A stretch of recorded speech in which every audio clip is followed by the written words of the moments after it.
Le titre de ce projet est l'utilisation de murs végétalisés éco-intégrés pour le jardinage intérieur et les bâtiments commerciaux.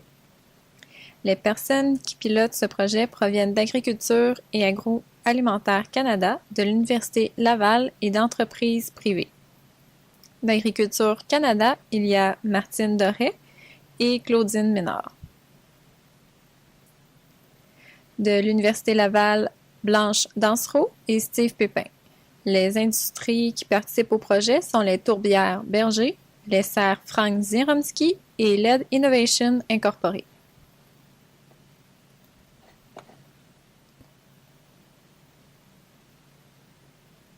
L'objectif principal de cette activité est d'identifier des nouveaux produits ornementaux par le développement d'un mur végétalisé d'intérieur éco-intégré et à faible entretien pour les maisons et pour les bâtiments résidentiels et publics pour améliorer la qualité de l'air, fournir des effets bénéfiques sur l'acoustique, sur les commodités, ainsi que permettre de jardiner à l'intérieur toute l'année.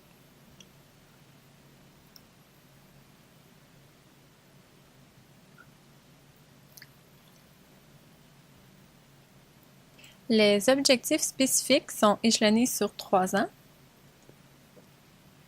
Nous espérons réaliser les 2 premiers à l'an 1 du projet, le 3e à l'an 2 et les 2 derniers à l'an 3. Si nous pouvons réaliser le tout plus rapidement, nous en serions satisfaits.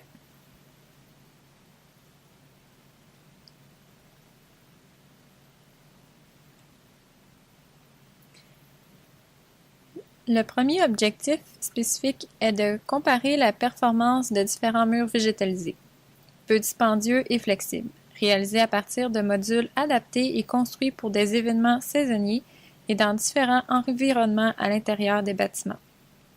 Nous voulons aussi évaluer la préférence des consommateurs pour les plantes ornementales comestibles, les fines herbes, les plants aromatiques et mini-légumes. Le second objectif est de déterminer des composantes durables pour les murs végétalisés, c'est-à-dire les engrais et substrats qui seraient utilisés dans ces murs végétalisés. Le troisième objectif est de déterminer l'efficacité d'agents suppresseurs naturels tels la silice et les engrais biologiques. Le quatrième est de déterminer un plan de gestion durable pour l'eau et les éléments nutritifs. Le dernier objectif est de déterminer une utilisation efficace pour l'éclairage d'ailes, étant donné que les murs végétalisés sont aménagés dans différents emplacements, comme des cuisines, dans lesquelles l'éclairage naturel peut être insuffisant. Les consommateurs ont besoin d'être accompagnés dans leur choix de murs végétalisés et également en éclairage d'appoint.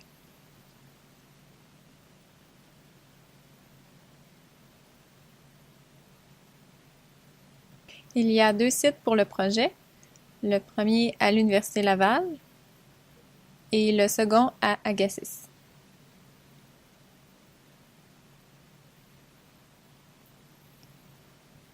Au premier site, le dispositif expérimental est un dispositif complètement aléatoire. Il est composé de 4 répétitions, 3 types de murs végétalisés, 3 types de substrats et 2 régies de fertilisation, l'une biologique et l'autre conventionnelle. Les murs végétalisés sont composés de 34% de fines herbes, 33% de fleurs comestibles et de 33% de mini-légumes.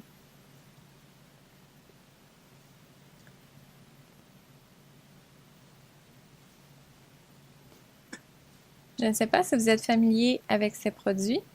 Il y a plusieurs types de modules de toit verts disponibles sur le marché. Nous en avons sélectionné 3.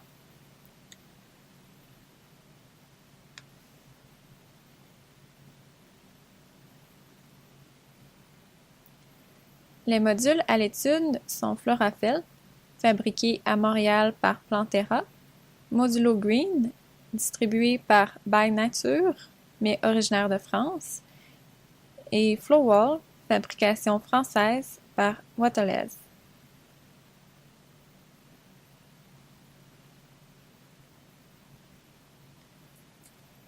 Il y a également 3 autres modules sous observation, Rover et 2 pains de coco, l'une de la compagnie Berger et un second fait par la compagnie iHort, distribué par la compagnie Plantasie.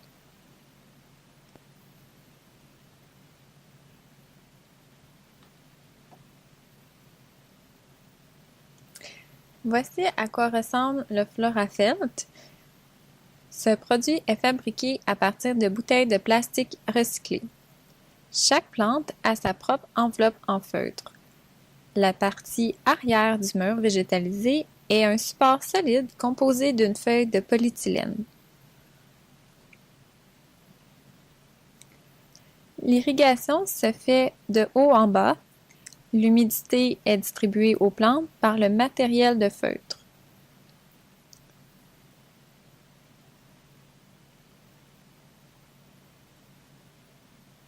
Ce mur végétalisé offre l'avantage d'être bien aéré. L'air y circule bien entre les unités.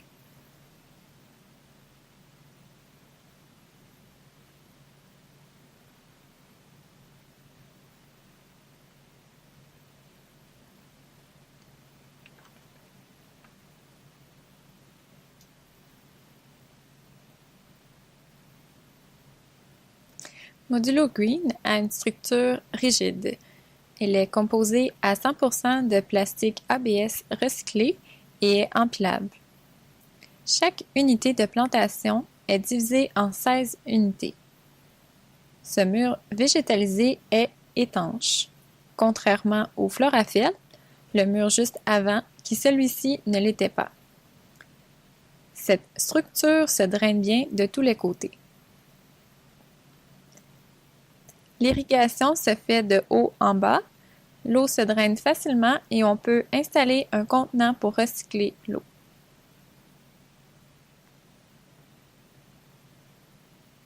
Ce produit a une certification Cradle to Cradle. Un organisme européen lui a décerné médaille d'argent pour son aspect écologique.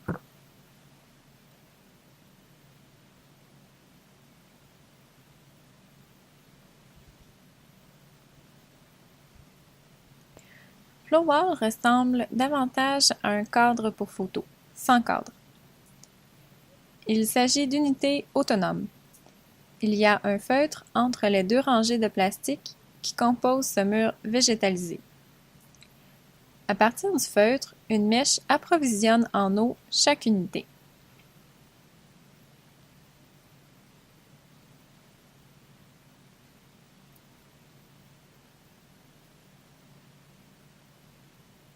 L'irrigation se fait également de haut en bas.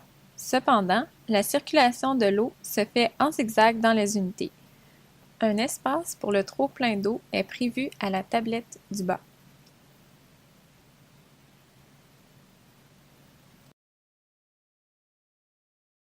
Les trois substrats proviennent des tourbières Berger. Le premier est le mélange BM4 NF Wood, qui est composé de 87,5% de tourbières grossières et 12,5% de bois NF. Le second mélange est du BM8. Il se compose également d'écorces grossières auxquelles ont été ajoutées de la vermiculite, de la perlite et du compost. Le troisième substrat est un mélange à l'essai. Il est composé 65% de tourbe, 20% de fibres de coco et 15% fibres de bois. Pour ces trois substrats, un engrais à libération lente, c'est-à-dire de 180 jours de formulation NPK 18-6-8, a été ajouté ainsi qu'un ajout d'actino-iron, qui est une combinaison de Streptomyces lidicus, afin de s'assurer d'une bonne croissance des plantes.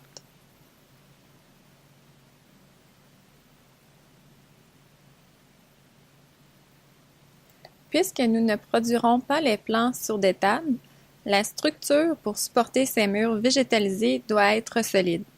Nous avons choisi des clôtures en métal, comme l'image à votre droite. Il y aura la fertilisation conventionnelle et biologique. La photo à gauche est une unité de la compagnie Grovert. Cette unité sera en observation.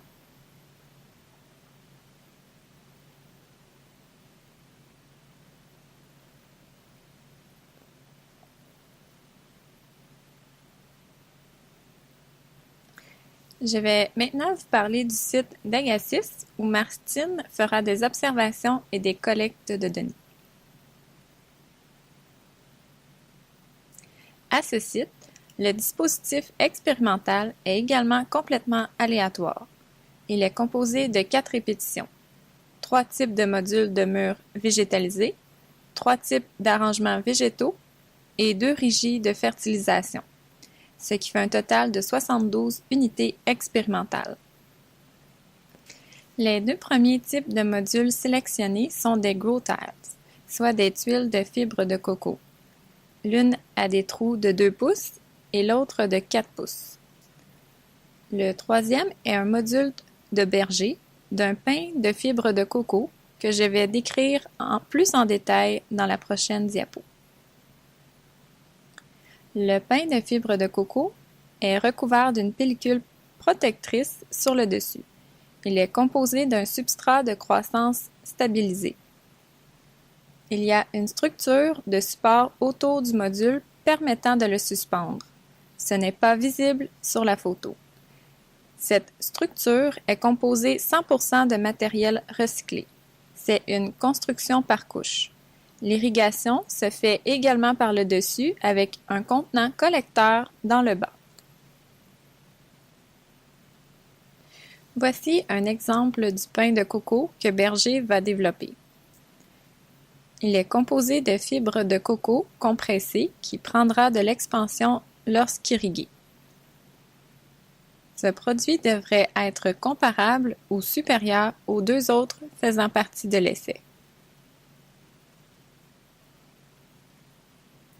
Il y a 2 traitements de fertilisation, l'un biologique, l'autre conventionnel.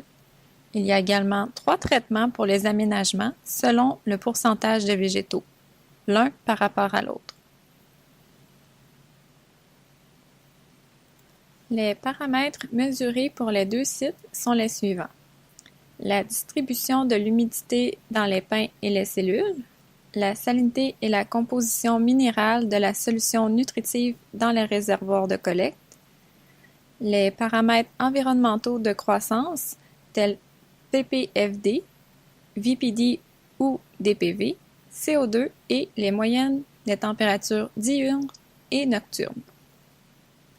Les paramètres de croissance des végétaux seront mesurés à l'aide d'indicateurs SPAD et PEA et du pourcentage de biomasse recouvrant les pins de coco. Les murs végétalisés verticaux sont plus esthétiques lorsqu'ils sont bien fournis. Le taux de reprise après la taille pour les fines herbes et les plantes comestibles sera également mesuré ainsi que la biomasse à la fin du projet.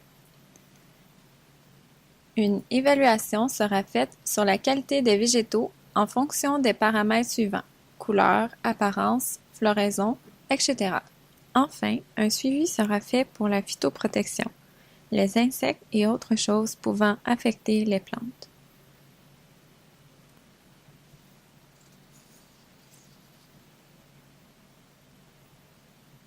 Les végétaux proviendront de semis ou de boutures. Ils seront transplantés par la suite dans un des 3 différents substrats de croissance ou dans les eco-walls. Ils seront soumis à 2 régies de fertilisation. Les plants seront cultivés en position horizontale en début de production, jusqu'à l'atteinte d'un calibre commercial. Elles auront un éclairage d'appoint à l'aide de lampes HPS à 100 micromoles par mètre carré pendant 16 heures. Les paramètres de croissance, tels que décrits précédemment, seront notés sur une base quotidienne et hebdomadaire. Enfin, les modules seront accrochés verticalement. Les paramètres de croissance, tels que décrits précédemment, seront notés sur une base quotidienne et hebdomadaire pendant 3 mois sous une régie limitée d'intensité lumineuse. Désolée, je m'aperçois que j'ai oublié de traduire le nom des plantes sur cette diapo. Je crois toutefois que vous pourrez en reconnaître quelques-unes. Nous avons une gamme très diversifiée de fines herbes, de plants de légumes et de plantes ornementales.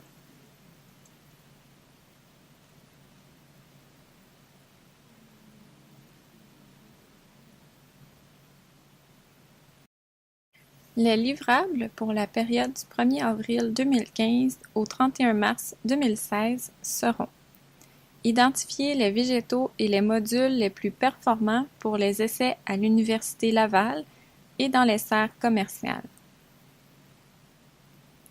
L'achat des matériaux, des fournitures, des équipements et des lampes d'ailes.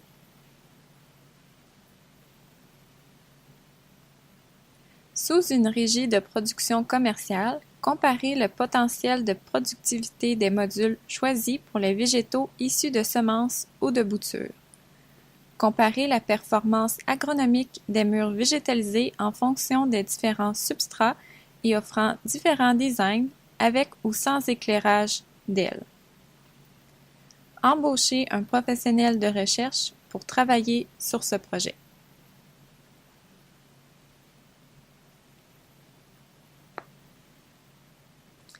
La contrainte principale à la réalisation des livrables est l'annonce tardive du financement pour le projet, qui a été annoncé seulement au mois d'octobre. Ceci a bouleversé la planification des achats. Par exemple, pour l'achat des modules, personne n'avait prévu l'achat de 24 modules à cette période.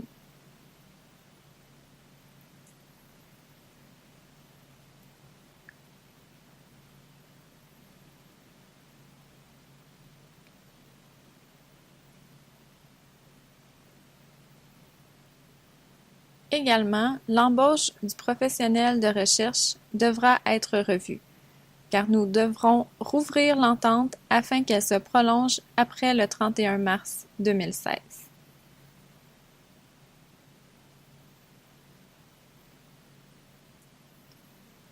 La construction des murs végétalisés a débuté. Les plans sont arrivés. Les besoins en irrigation sont à l'étude. Nous devons toutefois installer des instruments de mesure et équipements tels les tensiomètres et lumières d'ailes.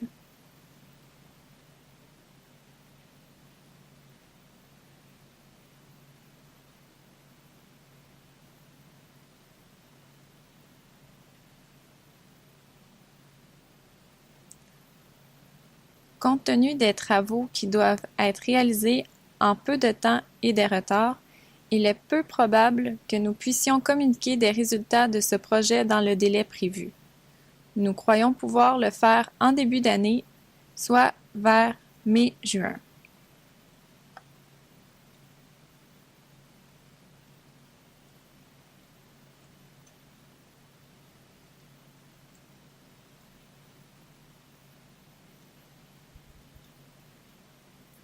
Je suis à l'écoute de vos questions.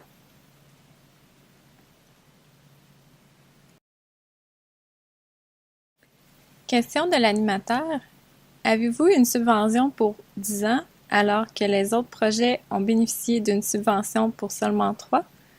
Claudine, c'est ce que je discutais avec Martine. Nous avons beaucoup de travail à effectuer. Les contraintes budgétaires ont compliqué le départ du projet, mais tout est maintenant en place et fonctionne rondement.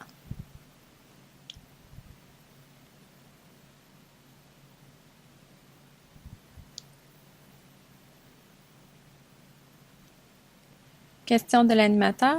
Êtes-vous familière avec la compagnie Nedlaw Britain Walls? Claudine. Non, je ne les connais pas. Animateur. Êtes-vous au courant des publications par l'Université de Guelph provenant de mon équipe depuis les 20 dernières années? Claudine. Je crois que je vais devoir me familiariser avec vos publications. Animateur. Quand je regarde vos objectifs, par exemple la fertilisation ou vos choix de plantes, nous avons fait beaucoup de recherches à ce sujet sur ce qu'on appelle un biofiltre.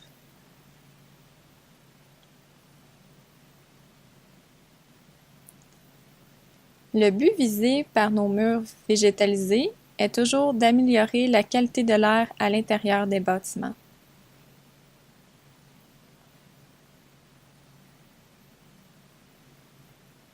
Ça se fait à l'aide de la pression négative, l'air étant aspiré à travers le mur. Hal Darlington était le responsable de ce projet. Il était mon étudiant postdoctoral et a créé la compagnie Nedlaw Living Wall. Cette entreprise commercialise des murs végétalisés depuis au moins une décennie.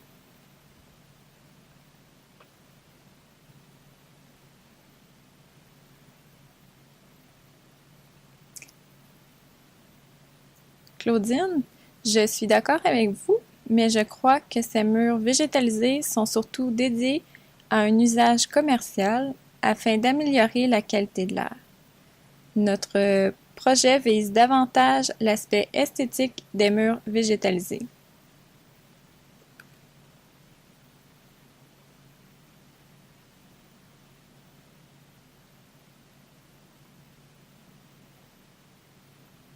Animateur. Cependant, les objectifs de base sont les mêmes. Il y a beaucoup d'informations que vous pouvez obtenir du secteur commercial dans ce domaine sans passer par une revue de littérature scientifique.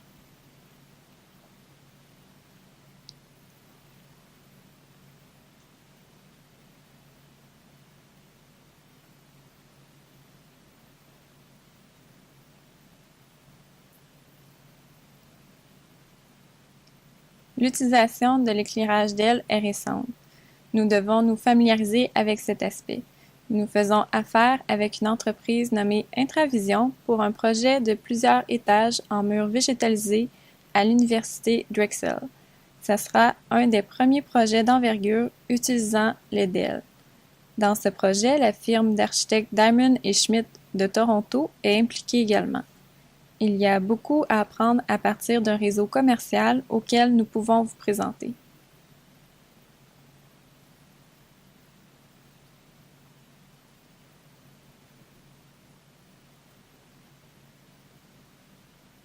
Claudine, merci. Je l'apprécie. Animateur, votre projet est très ambitieux pour les 2 ans qu'il vous reste. Il est difficile à croire que vous réaliserez tous vos objectifs à moins que vous dirigiez vos efforts vers des sujets spécifiques. Claudine, je suis consciente de cette réalité.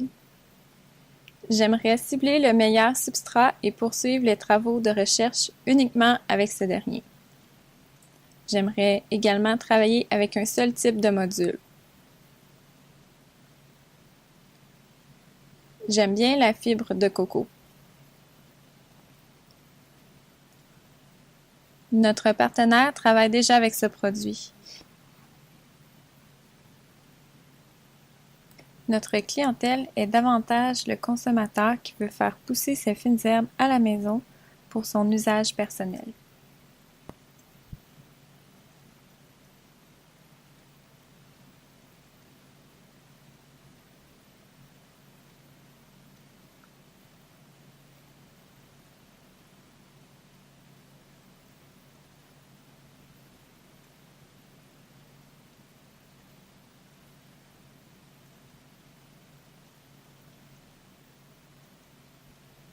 Animateur, Nella a également travaillé sur des plus petites unités pour les consommateurs.